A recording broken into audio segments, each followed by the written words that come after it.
Shri Vishnu Sahasranama is the 1,000 names of Vishnu. Mostly these names relate to the opulence, power, majesty of the Supreme Personality of Godhead.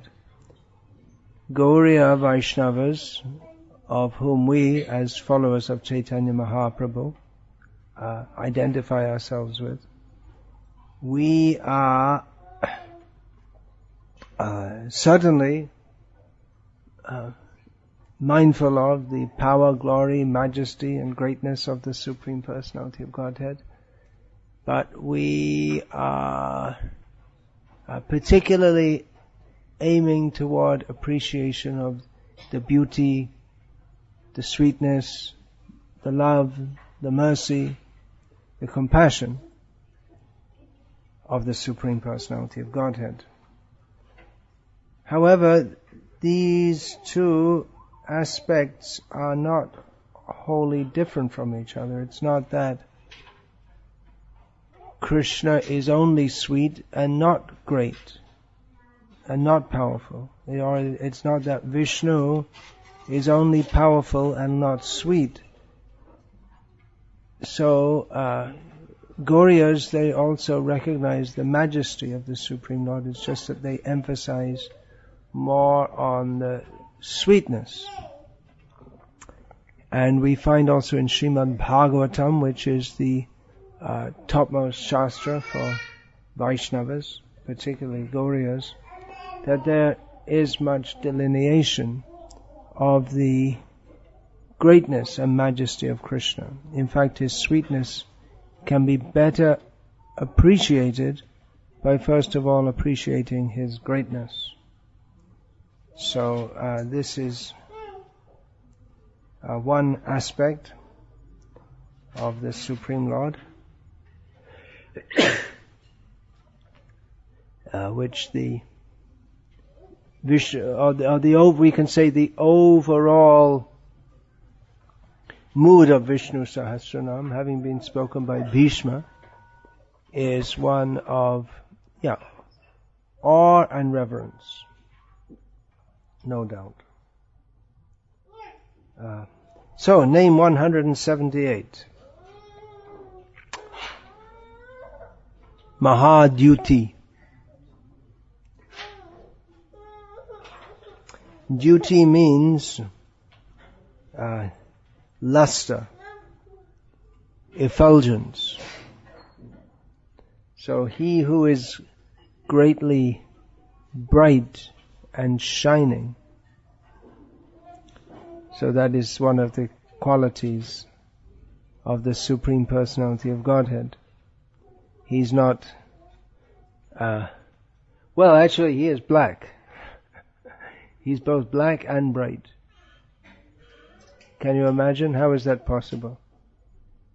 His body is blackish, meghavarnam, just like the color of a cloud. Generally we think that something is black will not give out light, but Krishna's blackness is not the blackness of this material world. Krishna, despite being,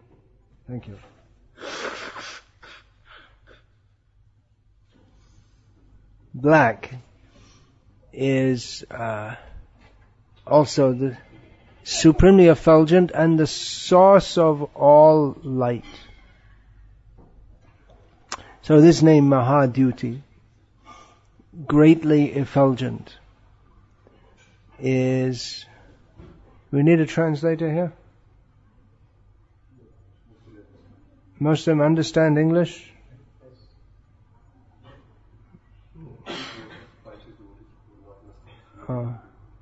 तो बाद में आप उसका उपसंहार, उसका summary आप कहेंगे. Alright. और बाद में आप सब जो अंग्रेजी नहीं आते तो बाद में वो संक्षेप में वेद प्रभु आपको कहेंगे. ठीक है? So, who is bright and shining?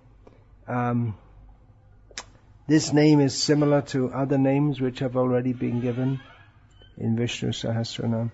I suggest putting a little oil on the door so that every time someone comes in and out, we don't get the squeaking sound.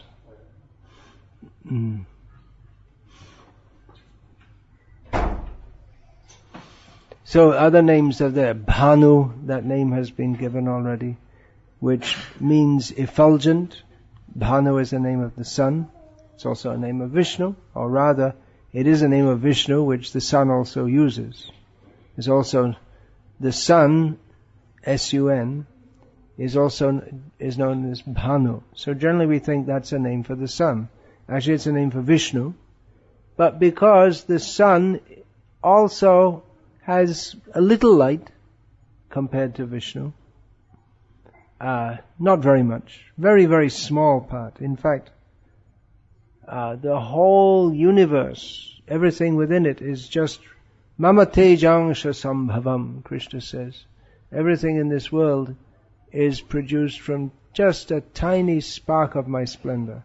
So the sun, which is so tremendously bright and shining, that is like a glowworm.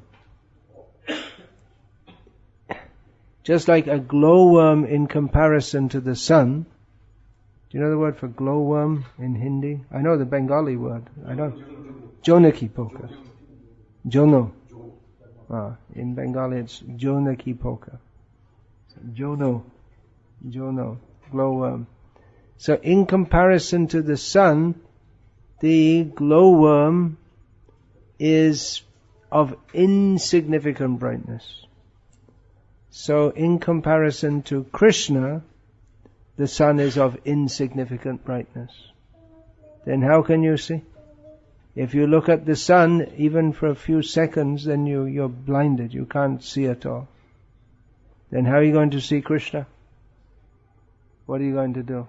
What will your eyes do to see Krishna? And then we have to get spiritualized. Krishna gives spiritual eyes by which we can see Him. So always shining. One important point about all these qualities of Krishna that are being described here is that He doesn't have to do anything to get them. He doesn't have to go to the gymnasium to become strong.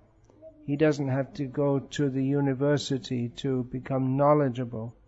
He is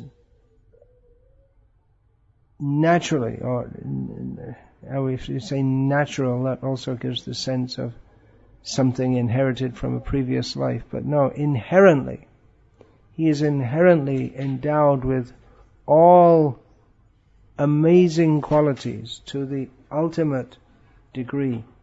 So the light, that Krishna is the source of all light. He is extremely effulgent. That is the natural quality of Krishna. That light of Krishna, externally, the light of Krishna is reflected as the sun, the moon, the stars, even these electric light. Where does this electric light come from? Where does the light come from? Well, we can say it's a transformation of electrical energy. But if we want to say the ultimate cause, the cause of all causes is Krishna. So light comes from Krishna. Everything comes from Krishna. So externally, Krishna removes the darkness. And also Krishna, by giving the light of knowledge, by giving the light of realization, He removes the internal darkness, which is much worse. If we turn off all the lights here, we won't be able to see anything. And it'll be a very confusing situation. So, without the light of knowledge, we can't see who we are, where we're going. Krishna gives the light by which we can see anything. Everything. he says in Bhagavad Gita, Tesham, what is that? Tesham satyutanam bhajatam priti prabhukam dadami buddhi yogam. Tesham evanukam partam aham agyana jang tamaha. Nashyami atma bhavasto jnana deepena bhasvata.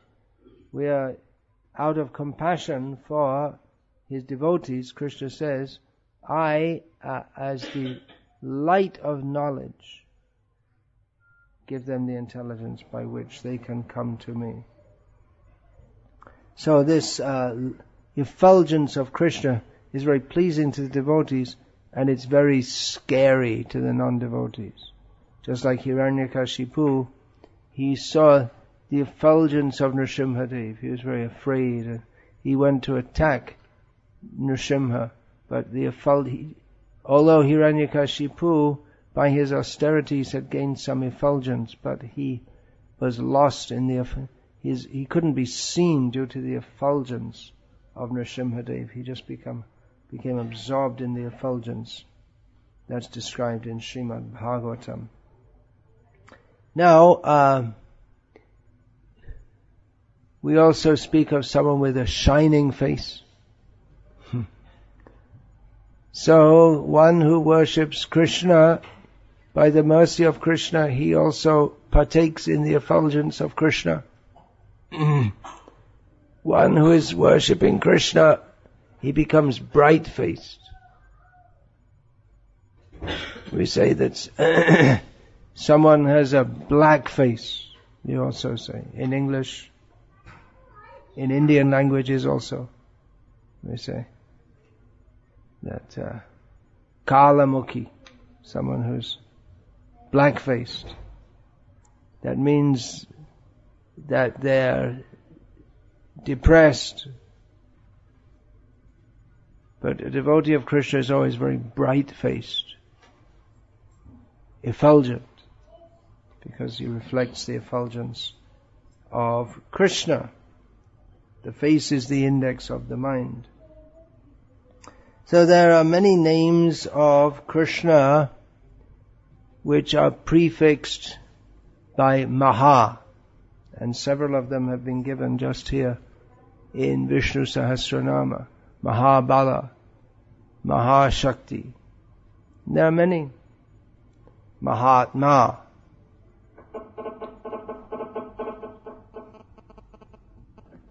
What's that? Mahanubhav. That means great personality. So there are many names which are prefixed by Maha. In Vishnu Sahasranam there are 43 names of Vishnu prefixed with Maha. The 6 names which up to and including this name, they refer to the qualities of Krishna of overlordship, strength, knowledge, virility, power and effulgence. So these are the 6 qualities which make Bhagavan Bhagavan, and by which he's able to perform his inconceivable pastimes. Now, we may say, well, everyone has these qualities. Everyone has some effulgence. That's the difference between a living body and a dead body. Even if someone is black-faced, there's still something is there. The light of the soul is there. Because when someone dies, there's a distinct difference, isn't there? Sometimes in a poetic way, it's said when someone dies, his light has gone out. His lamp, there's no more lamp left in the oil. There's no more oil left in the lamp. So that's a poetic way of someone saying that someone has died. So we all have some light, all have some effulgence. But Krishna's is much, much, much, much more. We all have some power to lift up some weights or to run very fast. But Krishna's power is much, much, much, much, much, much more. There's another kind of power, just like political power, or the power to dominate others. The parents have the power to dominate their children. The ruler of the state has the power to dominate the citizens. But whatever power we have, Krishna has much, much, much, much more. When we say Mahabala or Mahaduti, Krishna has great strength or great effulgence, it doesn't mean that he is twice or 3 times or 4 times more powerful or effulgent than us. It's in relation to Krishna, this means just unlimited, unimaginable. But it's important to note that these qualities are those that designate him as a person. If we didn't have connected with us some bodily effulgence, some bodily strength, some mental strength as intelligence, then we wouldn't be living beings, we wouldn't be persons. So Krishna has all these qualities, same as you and me. But his qualities are Maha. He is very, very great. This should always be remembered. And even when we hear the pastimes of Krishna in Vrindavan, where he appears to be playing just like an ordinary person, we should always remember he is very, very great. He is not just an ordinary person.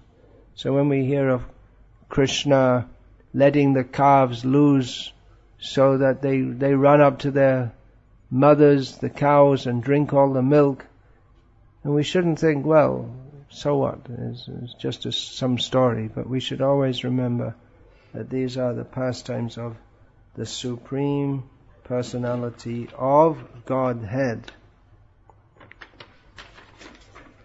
Yeah. Now another point is that Krishna has all these qualities, great strength, great wealth, great bodily strength, great wealth, great influence, great effulgence, great this, great that, great everything. But he has them continuously, whereas someone may be bright-faced one day and black-faced the next. Someone may be very strong, and then they get old and they become very weak. But for Krishna there's no diminution of his qualities. And Avyaya, he describes in Bhagavad Gita, that's another name of Krishna in Vishnu Sahasranama, that his qualities do not diminish. As we get old, whatever strength, effulgence and so on that we have tends to diminish, and eventually the body will die and it will be gone, and there won't be any wealth, strength or anything left associated with it. It will be destroyed. But Krishna's wealth, strength, fame and so on always exist, because Krishna is his form and he never ceases to diminish. And also all of Krishna's qualities, they are completely pure, unlike our qualities, which are in this material existence. If anyone has strength, wealth, fame, they use that to try to show themselves to be better than others, or they try to use it to exploit or oppress others. So Krishna's qualities, they're all good qualities. They're not mixed with bad qualities. Or someone may be wealthy, but he may be a miser. He doesn't use his wealth for the benefit of others. Someone may be knowledgeable, but he uses that knowledge to cause harm to others. But there's no such mixture of badness in Krishna. It's all good. Now, another name of Krishna, name 179, is Anirdesya vapuh. So, Nirdesya means to be pointed out. Look, you see? Pointing something out. Or determined, or described, or proclaimed, or foretold. So Krishna's form is, well, simply you can say indescribable. Now how is that? Why should we say Krishna's form is indescribable? There are so many descriptions of Krishna. He is Shama Sundara, blackish and very beautiful. He is Dvibhuja, having two hands. Muralidha, he holds a flute. Shikipucha Dhari, he has a peacock feather on his head. Pitambara, he wears yellow cloth. There are so many descriptions of Krishna, then how can we say he's indescribable? Well, yes, these descriptions are there. They're not false descriptions. They're correct descriptions. But our ability to comprehend the beauty of Krishna, that is the problem. We can describe Krishna just like he is described as Padmanabha, Padmanetra, having lotus navel or lotus eyes. That is some description. But the lotus is only an analogy, but actually Krishna's navel and eyes are much, much, much more beautiful, and all the beauty of all the lotuses put together. Similarly, Krishna is called Chandramukh, face just like the moon. That's just to give some idea. But Krishna is much more beautiful than the moon, as is described about Chaitanya Mahaprabhu. Bahu Koti Chandra Jeni Badana Ujjal. Krishna's Gaurahari's face shines more effulgently than many, many millions of moons. So this is Krishna. We can describe, but really it's not within the realm of our description. We can try, but we cannot. The words are insufficient to communicate the experience of beholding Krishna with love. And even those who describe Krishna without love, for them also, there are two ways Krishna is indescribable. Those who describe Krishna with love, the experience of Krishna's form, words are insufficient to say. And for those who have no love for Krishna, who hate Krishna, then also they cannot describe Krishna because they fail to appreciate his transcendental qualities, and they see him just as an ordinary person. So we can describe Krishna, but imperfectly, incompletely. That doesn't mean we should not try to describe Krishna. We should, as much as it is possible for us to do so. We can only do so in a very limited way. Nevertheless, we should do so, because doing so is pleasing to Krishna. He blesses us by that. It's pleasing to his devotees. They become pleased. They bless us. It's pleasing to ourselves, and it's purifying to ourselves. That is the proper subject for the tongue. The tongue is always blah, blah, blah, blah, blah, blah, talking about something. The proper subject for the tongue is to describe the qualities of Krishna. There's another meaning of Anirdesya, which seems to me to be etymologically acceptable, although neither the commentaries nor the dictionary states that. Because Nirdesh means order. So, that can mean also one who appears, he manifests in this world. He appears as he is, that means in his original transcendental form, by his own desire. He's not ordered to do so. He's not under the laws of karma, that just like we are forced, karmana daiva netrena jantur deho papatyaye, we are forced by our previous karma and under the direction, under the order of higher authorities, we receive a particular body. But Krishna is not like that. He comes by his own desire. Sambhavami atma mayaya. He comes by his own desire, by his own mercy. So Krishna is not obliged to come, but he does nevertheless.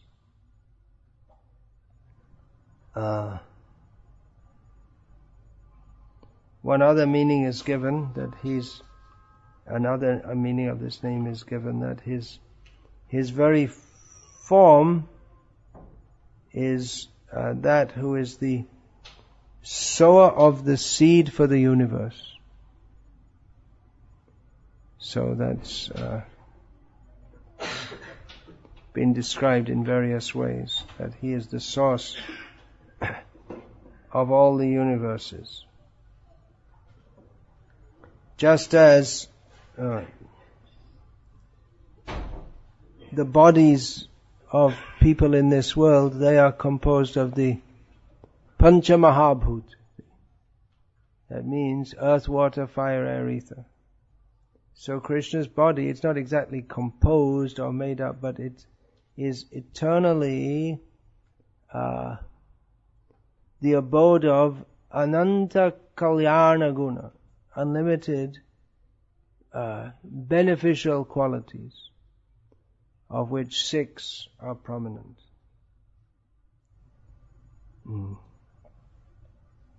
There is nothing. His form, his bodily form, his bodily color is not really comparable to anything. Though we say lotus eyes, face like a moon, but it's not really comparable to anything. And neither by knowledge nor by seeing can we properly understand Krishna.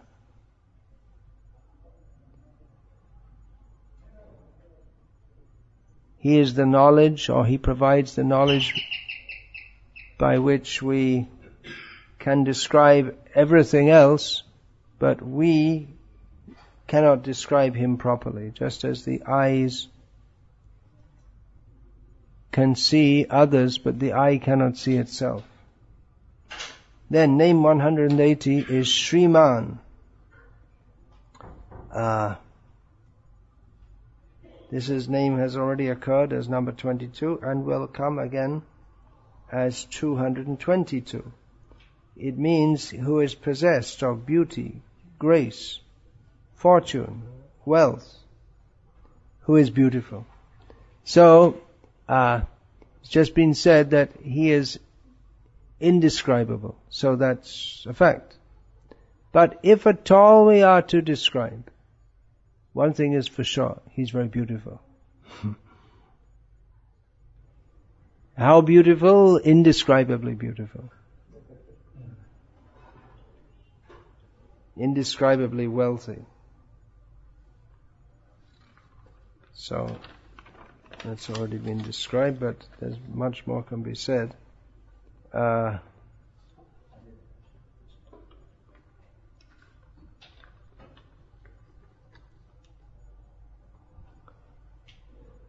So this, in this context, as the name has just been given, Anirdesya vapuh, one commentator says that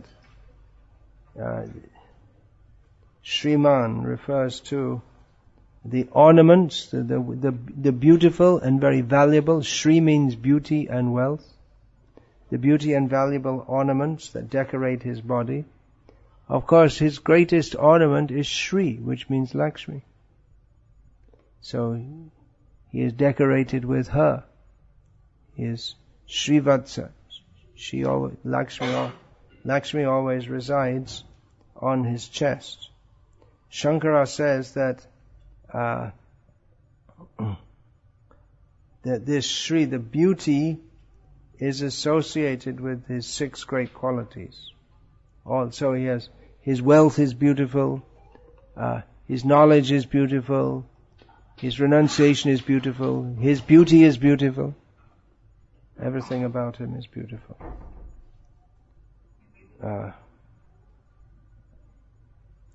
Why is he so beautiful?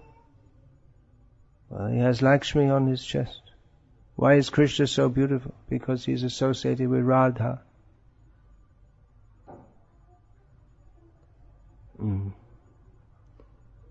Another meaning of Sriman is derived, one who is the proper person to be served. All these names point toward his greatness.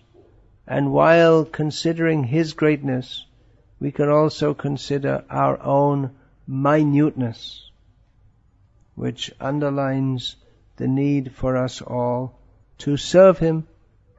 He is the proper object of service, and we are the proper persons to serve. So this can be understood from all these names. As far as beauty is concerned, we can perceive beauty in nature, in beautiful persons, but we should know that all this beauty, whatever beauty we observe in this world, is just a tiny little representation. Whatever beauty, whatever wealth we see, that is a tiny, tiny representation of that in Krishna. Name 181. Ameyatma. Ameya means immeasurable, immense, infinite. So Krishna is Ameyatma. Atma means intelligence, form, person.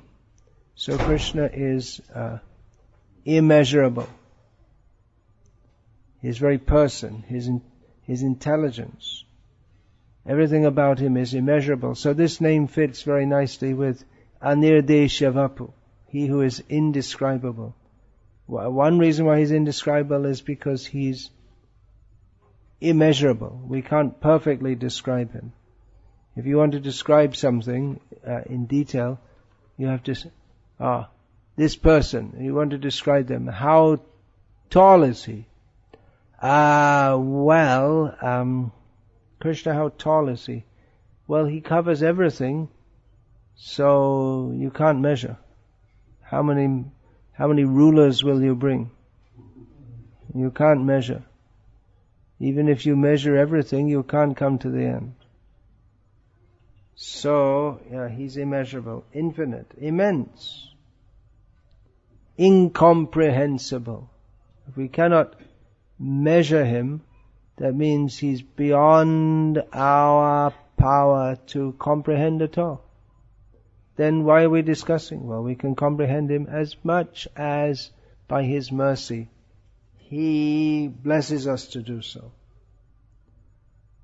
So all the qualities of Vishnu which are described in this Vishnu Sahasranama, they can all be summed up in this name. Actually, many of the names, they are a summary of the other names. Just like the name before, Sriman. If you say Sriman, that means he's full of all opulences. So that's a summary of of everything about him. And Ameyatma means who is a person who is simply immeasurable, inconceivable. So that's another name which summarizes all his qualities.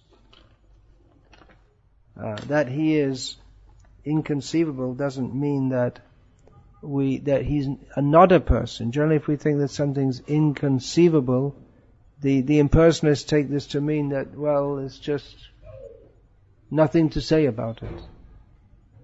There's just no form, no person. But rather, Krishna's inconceivability doesn't mean that we don't speak about him, or that we can't conceive of him in any way whatsoever, but that the conception of him is beyond our ability to fully understand, even if we go on describing till the end of time. And there's no end of time.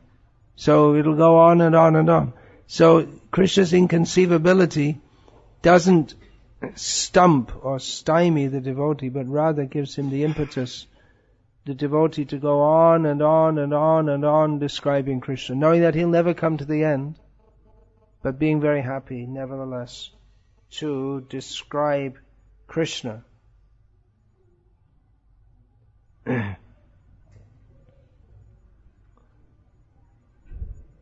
We're like tiny, tiny little beings, and Krishna is so great.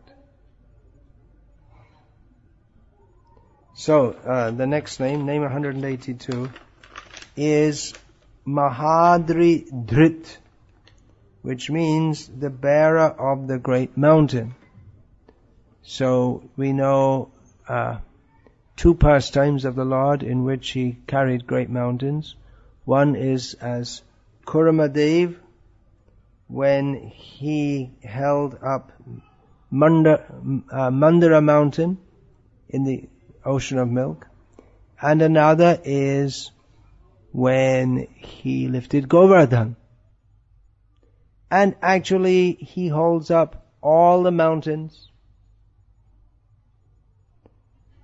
he holds up all the planets and all the mountains. We may be surprised if we hear, oh, he lifted Govardhan hill. How is that possible? But he holds up all the planets with all the mountains. For him to hold up one hill is not very remarkable if we consider who he is. There's also within Shastra a very famous incident of Hanuman bearing a mountain. So is he as good as God? Maybe more, because Rama didn't carry a mountain. In fact, when Hanuman went to Lanka, he went by jumping, and Ram, he had to build a bridge. It was an amazing bridge, no doubt, with stones that floated. But Hanuman didn't even need a bridge, he just jumped. So is Hanuman more than Ram? Yes. No. Both are true. Rama made him greater, seem greater. He could only jump by the power invested in him by Rama, who he didn't have to send any monkeys searching for Sita. He didn't have to fight with Ravana. He didn't have to do anything, but he does all this out of his divine, to enact his divine pastimes, so that we can remember them even to today, and be purified and gratified by doing so. And he does so to show that the devotee, by his grace, can be as if more than he. So Krishna is the bearer of the great mountain. This name is sometimes given as Mahadridhrt, one who is capable of bearing a great mountain. And Mahadridhrt means one who actually does bear a great mountain. So, the two different ways of saying this. Hare Krishna. Any question about this, please? Yes, please. Is there any other mic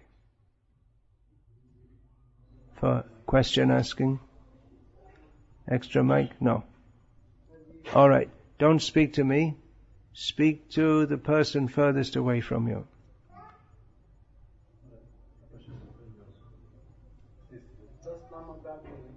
नहीं वो इसके बारे में जो विषय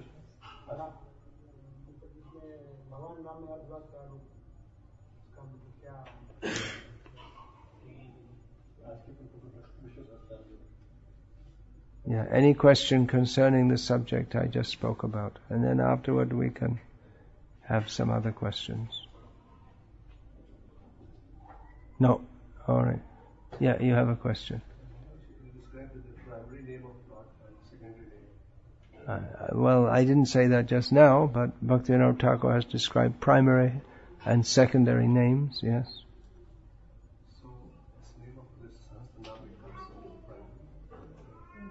Vishnu Sahasranam, there are primary names and secondary names.